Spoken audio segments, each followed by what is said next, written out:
Hello friends, मैं study 91 channel से नितिन गुप्ता आप सबका बहुत बहुत स्वागत करता हूं। दोस्तों, आज की जो हमारी टॉपिक है ये हम पढ़ने वाले हैं वार्षिक वित्तीय विवरण के बारे में। ठीक है, बहुत सारे लोग हैं जो इस टॉपिक को जानते होंगे, लेकिन इसके अलावा भी हम बहुत सारे टॉपिक आज कवर करेंगे, तो आप बने रहिए हमारे साथ। ठीक है, आज हम पढ़ने वाले हैं वार्षिक वित्तीय विवरण के बारे में, जिसके बारे में दिया गया है हमारे संविधान के अनुच्छेद 112 में। कितने में दोस्तों? 112 में।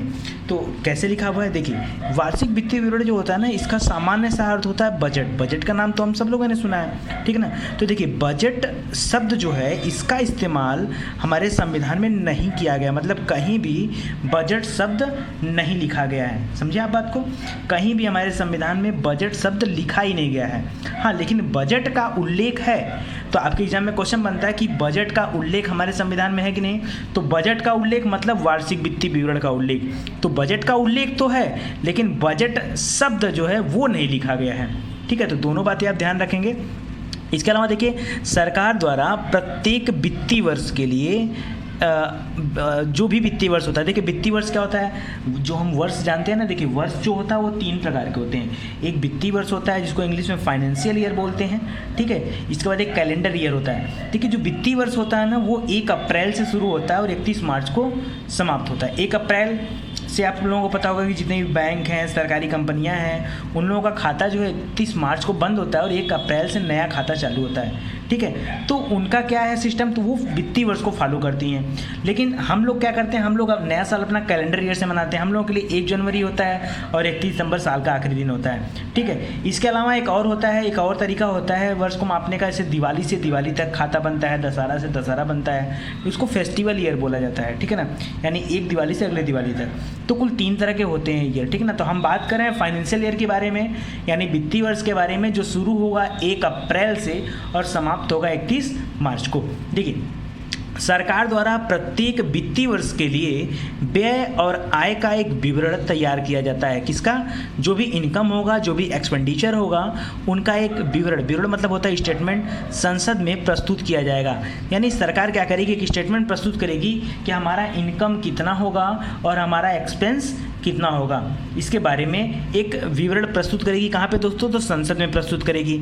सामान्य भाषा में इसे हम क्या कहते हैं? बजट कहते हैं। बजट शब्द जो है दोस्तों बूजेट से बना हुआ है। ठीक है, बजट के बारे में और डीपली मैं आपको पढ़ाऊंगा। इकोनॉमिक्स का जब सेगमेंट पढ़ाना शुरू करूंगा, वहाँ मैं बताऊंगा डिटेल से पूरे बजट के बारे में। यहाँ बजट के बारे में पढ़ तो रहे हैं, लेकिन जो हमारा टारगेट है, जो हमारा फोकस है, वो इंडियन पॉलिटी को लेकर के है। ठीक ना, भारतीय संविधान के दायरे में रह के क्या बातें कहेंगी, वो सारे हम चीज़ देखेंगे। ठीक है ना, तो उसी को हम बजट बोलते हैं। देखिए, यह सरकार की तरफ से, क्वेश्चन आता है आपके एग्जाम में, किसकी तरफ से बजट प्रस्तुत किया जाता है, तो क्या आपका जवाब होगा? सरकार की तरफ से। पूछा जाता है किसके द्वारा प्रस्तुत किया जाता है, तो किसके द्वारा? राष्ट्रपति द्वारा। यानी सरकार की तरफ से राष्ट्रपति द्वारा वित्त मंत्री के माध्यम से, बात को समझिएगा ध्यान से, ठीक है ना, वित्त मंत्री के माध्यम, पूछता है किसके माध्यम से, तो वित्त मंत्री के माध्यम से संसद में प्रस्तुत किया जाता है। ठीक है, समझ रहे हैं बात को। देखिए, सरकार की तरफ से राष्ट्रपति के द्वारा वित्त मंत्री के माध्यम से संसद में प्रस्तुत किया जाता है। यह एक तरह का धन विधेयक होता है। ये क्या होता है दोस्तों? एक तरह का धन विधेयक होता है, एक तरह का मनी बिल होता है। और धन विधेयक के बारे में कल हम लोगों ने एक वीडियो में पढ़ा था डिटेल से धन विधेयक को।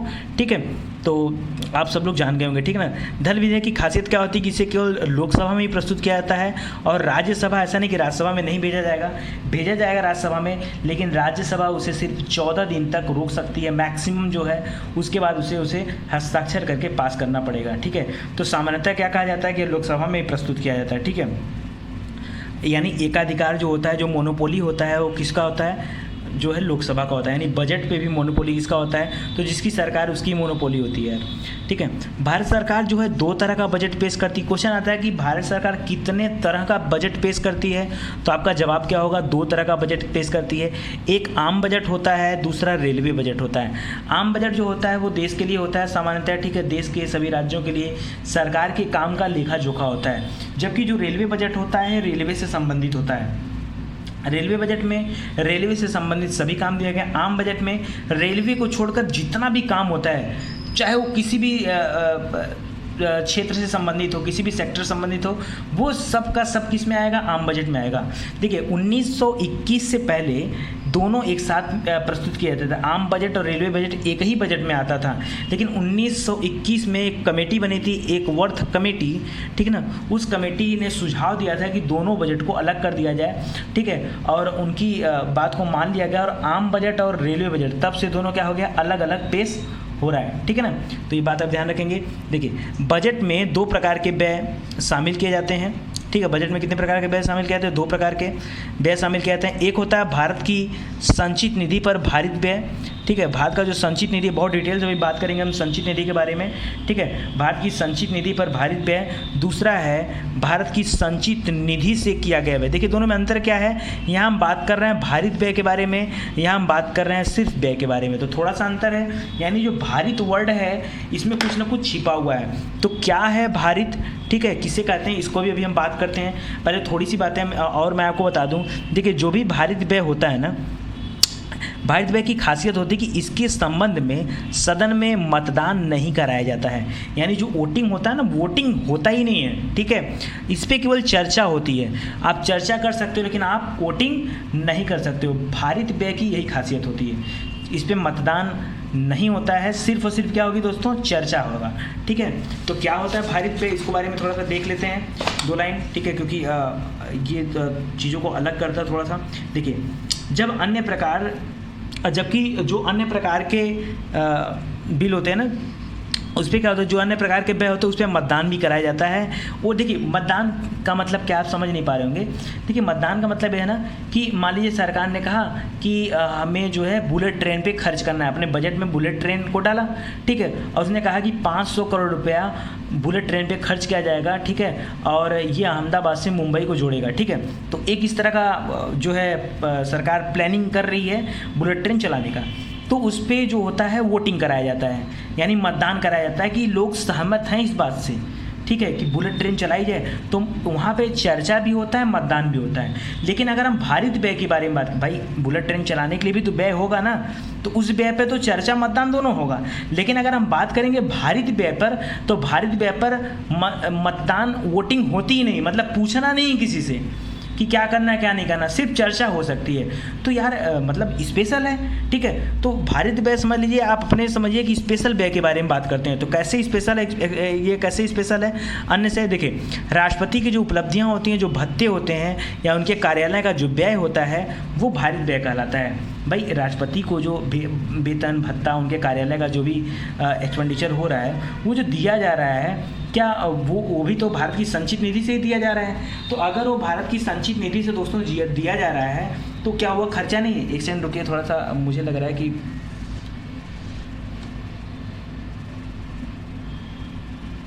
ठीक है, अभी आ गया क्लियर, ठीक है। आइए, तो अभी क्या है कि जो उनको दिया जा रहा है पैसा, जो वहाँ पे खर्च हो रहा है, उसका भी पेमेंट तो भारत की संचित निधि माने क्या समझिए, मान लीजिए भारत सरकार का गुल्लक है, क्या है गुल्लक, संचित निधि मतलब जहाँ भारत सरकार का पूरा पैसा संचित रहता है, सेफ रहता है, रिजर्व रहता है, उस जगह की बात, तो वहाँ से इनको वेतन दिया जा रहा होगा। तो अगर राष्ट्रपति के वेतन भत्तों में कोई भी परिवर्तन हो रहा है, बढ़ाया घटाया जा रहा है, तो उस पर मतदान की जरूरत नहीं है। अरे यार इतना बड़ा पोस्ट है, उसके लिए क्या मतदान करना है, ठीक है। उपराष्ट्रपति के संबंधित कोई वेतन है, लोकसभा अध्यक्ष से संबंधित है, राज्यसभा का उपसभापति है। देखिए सभापति तो यही होता है, उपराष्ट्रपति होता है, हम यहाँ बात कर रहे हैं उपसभापति की। इसके बाद लोकसभा के उपाध्यक्ष हैं। इन लोगों का सभी तरह का किसी भी तरह का वेतन हो, भत्ता हो, वो सब भारित व्यय होते हैं। सुप्रीम कोर्ट हो चाहे हाई कोर्ट हो, इन दोनों के न्यायाधीश हो, देखिए न्यायाधीश बात करूँ, मुख्य न्यायाधीश बात करूँ, बात देखिए आप समझ जाइएगा, ठीक है।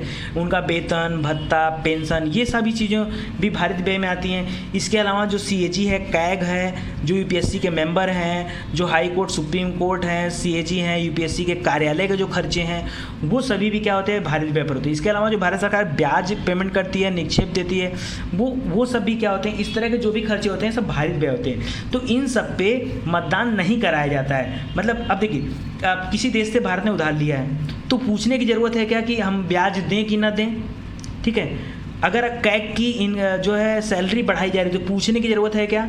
नहीं, उसमें मतदान की ज़रूरत नहीं है। सिर्फ चर्चा का विषय होता है कि हाँ बढ़ाया जाना चाहिए कि नहीं जाना चाहिए, मतदान वाला कोई इशू नहीं है, ठीक है, तो अभी आपको समझ में आ गया होगा बजट के बारे में थोड़ी सी बातें। अब हम बातें करते हैं विनियोग विधेयक के बारे में दोस्तों, ठीक है, कि विनियोग विधेयक क्या होता है। देखिए इसके बारे में दिया गया अनुच्छेद 114 में, जबकि बजट के बारे में बताया गया था अनुच्छेद 112 में। तो 114 क्या कहता है विनियोग विधेयक के बारे में। देखिए जो भी भारत की संचित निधि है ना, भारत सरकार की जो संचित निधि है जहाँ पे सारा पैसा है, वो संचित निधि से ना 2 प्रकार के व्यय किए जाते हैं। कुल कितने तरह के एक्सपेंडिचर किए जा सकते हैं?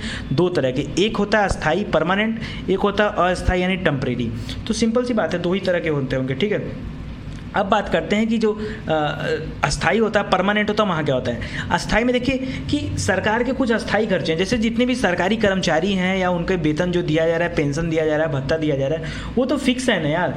जैसे मान लीजिए कि आप सिंपल सी बात समझिए, किसी सरकारी विभाग का बाबू है तो उसका वेतन तो आना ही आना है। किसी सरकारी स्कूल का टीचर है उसका वेतन तो आना ही आना है। यानी किसी भी सरकारी डिपार्टमेंट का कोई भी बाबू, वेतन अधिकारी, चपरासी, कुछ भी हो, उसका वेतन तो फिक्स है ना। तो वो जो वेतन आ रहा है टाइम टू टाइम, वो तो सरकार का अस्थाई खर्चा है और सरकार को देना ही देना है, ठीक है। तो वो हो गया अस्थाई खर्चा, ठीक है, यानी जो आएगा ही आएगा। अस्थाई कैसे होते हैं? फिक्स नहीं होते हैं, ठीक है। कैसे नहीं होते हैं? फिक्स से देखिए, जो प्रत्येक वित्तीय वर्ष के लिए संसद में क्या होते हैं, अलग अलग चर्चाएं कराई जाती हैं, बहस कराया जाता है, मतदान कराया जाता है इनके लिए, और इसके पश्चात बजट के माध्यम से निर्धारित किया जाता है कि जो है कितना खर्च उस चीज़ पे किया जाएगा। तो सिंपल सी बात है, मैं आपको समझाऊं। देखिए क्या कभी ने आपने देखा कि बजट में ये दिया हो कि किसी बाबू की तनख्वाह बढ़ रही है? बजट के अंदर ये दिया हो? नहीं, बजट के अंदर ये सब इशू नहीं होता है कि वेतन बढ़ रहा है, पेंशन बढ़ रहा है, ये सब इशू बजट के अंदर नहीं। बजट के अंदर देश में क्या खर्च होंगे, जैसे कितने एम्स खुलेंगे, कितने IITs खुलेंगे, कितने IIM खुलेंगे, ठीक है, या इस तरह के कितने रोडें बनेंगी, ठीक है, नदी को लेकर के क्या काम हो रहे हैं, बांध पुल, ठीक है ना, कितने परमाणु ऊर्जा संयंत्र बनेंगे, कितने बिजली के जो है संयंत्र बन रहे हैं। तो ये सारी चीज़ें लेके हम बातें करते हैं, ठीक है। तो वहाँ क्या होता है, वो फिक्स तो होता नहीं है। आप ही बताओ, मान लो मैं कह रहा हूँ एक नेशनल हाईवे बनाना है 2000 किलोमीटर का, कितना खर्च आ जाएगा? तो कोई फिक्स नहीं आप बोल सकते हो। क्यों? क्योंकि जब आप बनाना शुरू करोगे ना, उस समय जो आपकी लागत होती है, जो आपकी कास्ट गिरेगी, ठीक है, या किस चीज़ पे कास्ट गिरेगी, जो आप फंडामेंटल जो ज़रूरतें होगी उसको पूरा करने के लिए, जैसे मान लीजिए कि सीमेंट चाहिए, ठीक है, गिट्टी चाहिए, तो उन सब का रेट हर टाइम पे तो अलग अलग होता है। तो जब आप रोड बनाओगे उस पर्टिकुलर टाइम में उसका रेट क्या है ये कैसे भी पता चल जाएगा।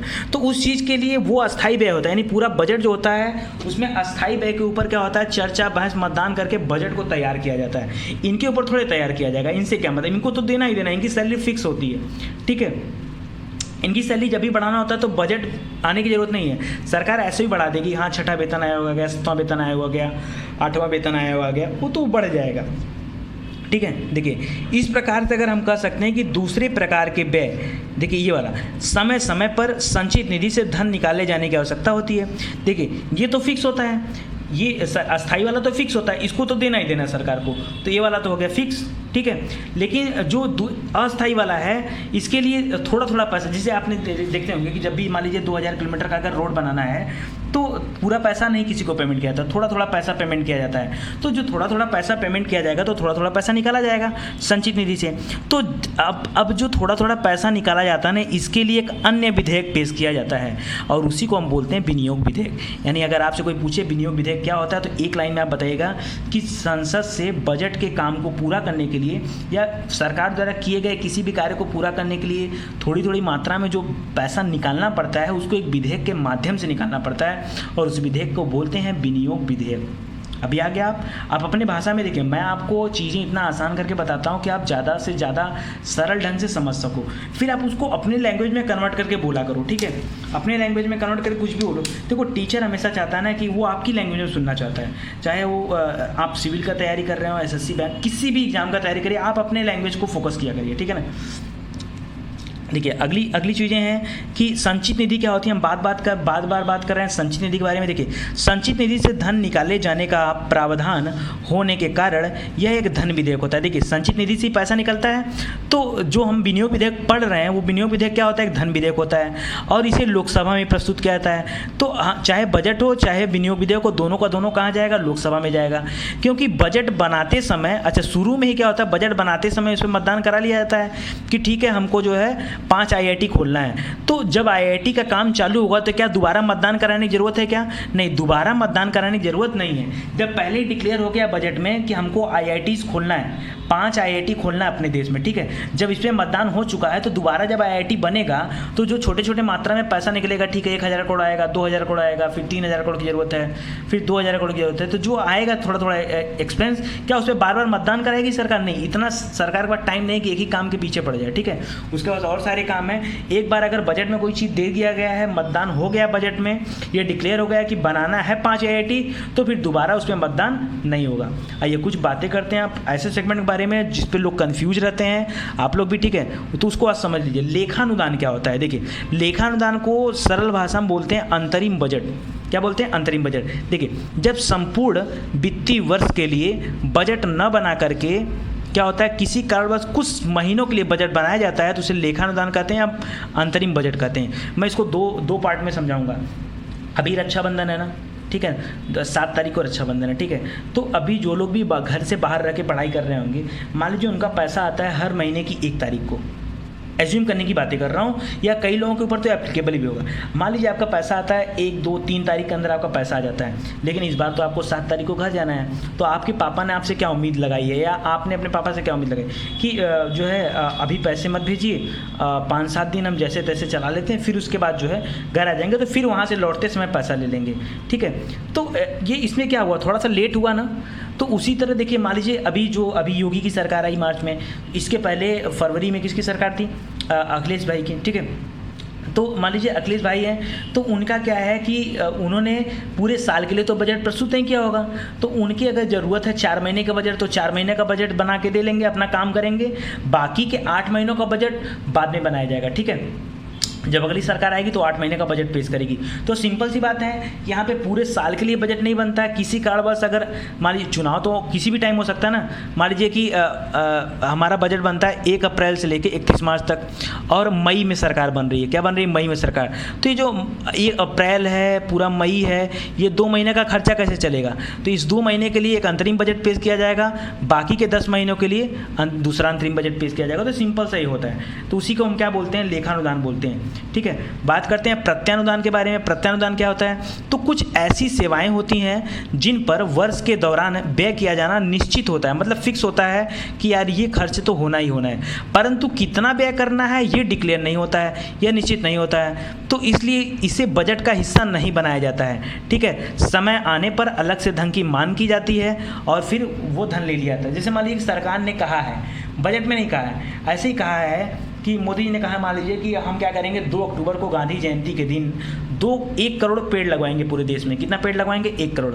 तो उस पेड़ को लगाने में जिस समय बजट लाएगा, अगर उस समय कह भी दिया जाता तो यार पौधों की कीमत उस समय क्या है, लेबर क्या है, मजदूरी क्या है, सिस्टम कैसे बनेगा, तो ये सब तो डिक्लेयर है नहीं, ठीक है। तो उस समय जो चीज़ें होंगी उसको उस टाइम पे देखा जाएगा, ठीक है। जैसे अगर मैं आपसे कहूँ कि आपको दिसंबर में टूर पे जाना है, तो जब दिसंबर में टूर पे जाना है या दिसंबर में कोई काम करना है आपको, तो उसका खर्चा आप अभी कैसे भांप लोगे, ठीक है। दिसंबर में पता नहीं रेलवे का हाल क्या रहेगा, या फिर कहीं के होटल का, रूम का, वो सब क्या रहेगा, तो अभी तो आप डिक्लेयर कर नहीं सकते हो, वो तो बाद में करोगे। तो उसी को हम बोलते हैं प्रत्यानुदान। उसी को हम क्या बोलते हैं? प्रत्यानुदान। तो जब अलग से धन की मांग की जाती है तो उसे किस तरह से मांगा जाता है? प्रत्यानुदान के माध्यम से। अपवादानुदान क्या होता है? यह अपवाद है, बजट के अतिरिक्त अन्य धन की मांग करना, जितना बजट में कहा गया उससे ज़्यादा खर्च हो रहा है, ठीक है। अन्य अधिक धन की मांग करना क्या है? अपवादानुदान है, ठीक है। जैसे आपका घर का, मान लीजिए घर से आपको 5000 मिलता हो तैयारी करने के लिए, कि आप बाहर रहते हो, तैयारी करते हो 5000 रुपये, तो अगर आपको किसी महीने 6000 की ज़रूरत है तो अतिरिक्त धन की मांग करेंगे, तो ये अपवादानुदान है, अपवाद में हो गया।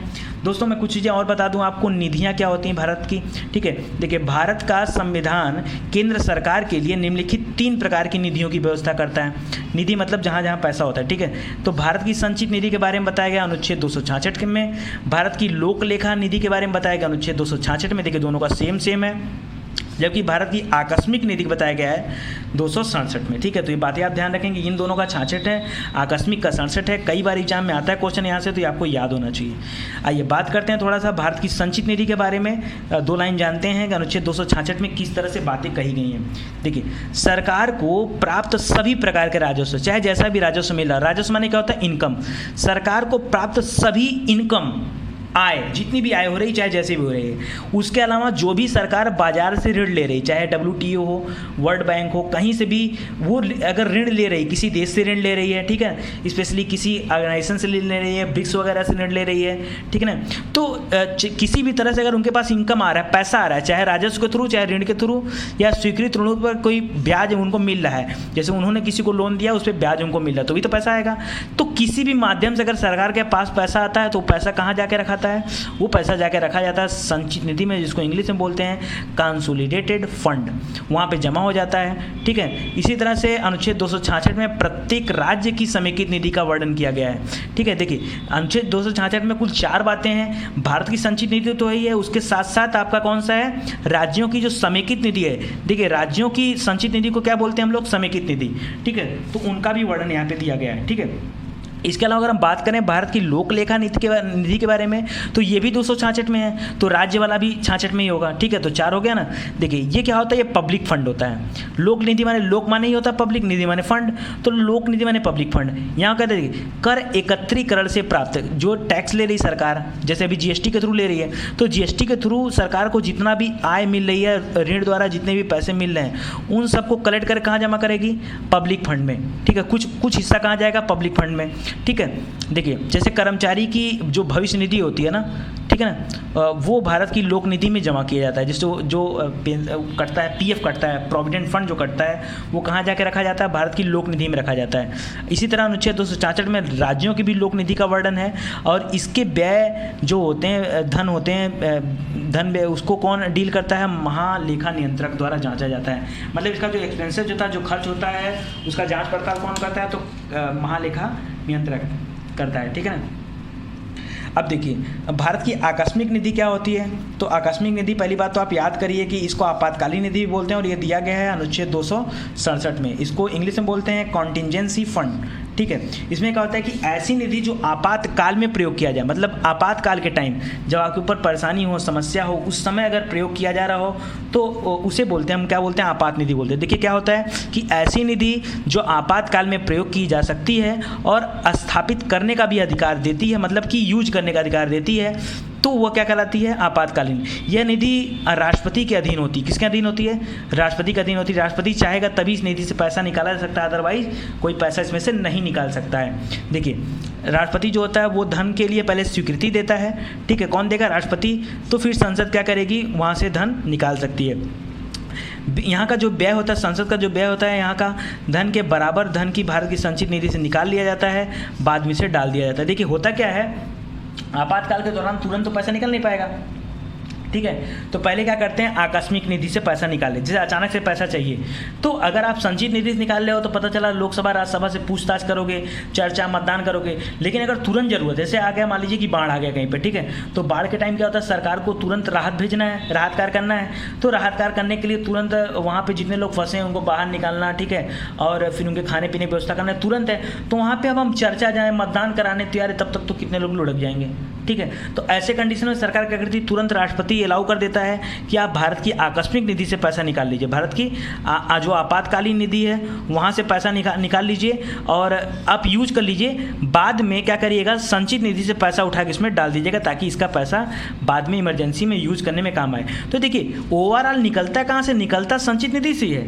लेकिन टेम्परेरी रूप से हम क्या करते हैं, यहाँ निकाल लेते हैं राष्ट्रपति का ऑर्डर लेके, राष्ट्रपति भाई हेड है, बड़ा है, तो उससे पूछ के निकाल लेते हैं, बाद में संचित निधि से पैसा उठा के यहाँ डाल दिया जाता है। तो आगे आपको समझ में।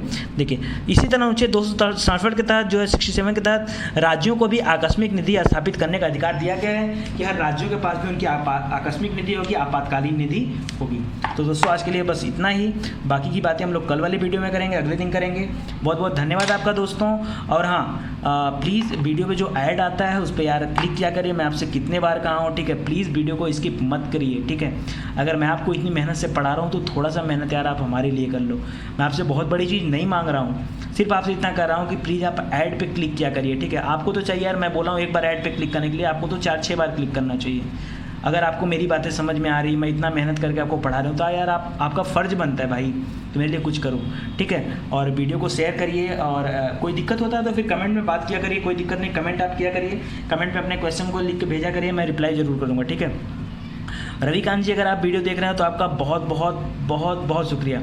मैं आपको बता देना चाहता हूं दोस्तों कि मेरे पास मैसेज आता है रविकांत जी का, ये बहुत ही डीप स्टडी कर रहे हैं और इनके क्वेश्चंस जो भी कमेंट रहा करें आप लोग ज़रूर से पढ़ा करिए इनके कमेंट, ठीक है, क्योंकि ये अपने कमेंट में भी बहुत कुछ बता देते हैं, तो आपको उससे और भी नॉलेज मिलेगी, ठीक है। तो बहुत बहुत धन्यवाद आपको, ठीक है, स्पेशली ठीक है। Thank you very much.